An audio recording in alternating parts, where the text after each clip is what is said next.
దేశ రాజ్యాంగం ధర్మాసనం తీర్పు అమలు చేయటంతోనే మాదిగలకు న్యాయం జరిగిందని మందకృష్ణ అన్నారు. ఇక మాదిగ రిజర్వేషన్ పోరాట సమితి స్థాపకుడు మందకృష్ణ మాదిగ కీలక వ్యాఖ్యలు చేశారు. ఎస్సీ వర్గీకరణకు మద్దతునిస్తూ ఆగస్టు 1న సుప్రీంకోర్టు ఇచ్చిన తీర్పును ఎప్పటికీ మర్చిపోలేనని అన్నారు.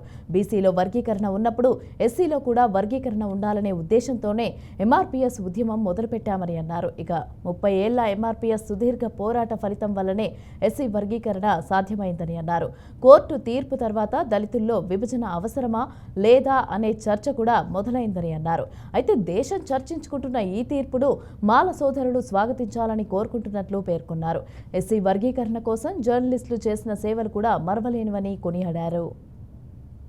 అన్నిటిని మరొకసారి సమాజం ముందుకు తీసుకురావాలనే ఒక సదుద్దేశంతో ఆహ్వానించి ఈ మేడ్ ది ప్రెస్ కార్యక్రమాన్ని నిర్వహిస్తున్నాం. శిరస్సు వచ్చి నమస్కరిస్తూ ఎంఆర్పిఎస్ గురించి ధైర్యంగా బలంగా ఓపెన్గా మాట్లాడాలంటే కొంత అందరు సిద్ధంగా ఉండేవాళ్ళు కాదు. సోదరులు చెప్పినట్టుగా గుసగుసలు స్టార్ట్ అయినాయి.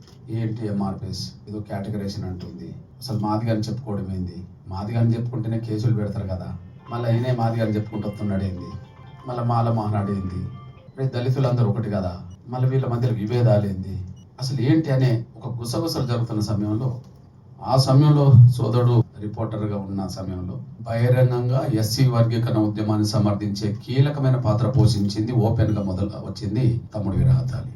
ఆయనకు నేను ఎప్పుడు గుర్తు చేసుకుంటాను.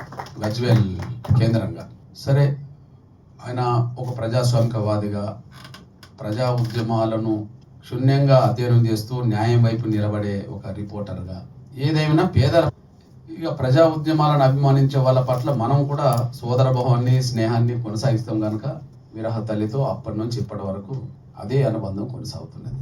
ఈ విజయంలో సమాజం యావత్తు పాత్ర ఉన్నట్టుగానే మీ అందరి పాత్ర ఉన్నది. అందరికంటే ముందు ఒక జర్నలిస్టుగా వర్గీకరణ సమర్థించి ఓపెన్గా ముందుకు వచ్చింది వీరహతల్లి. ఈ విజయంలో తమ్ముడు పాత్ర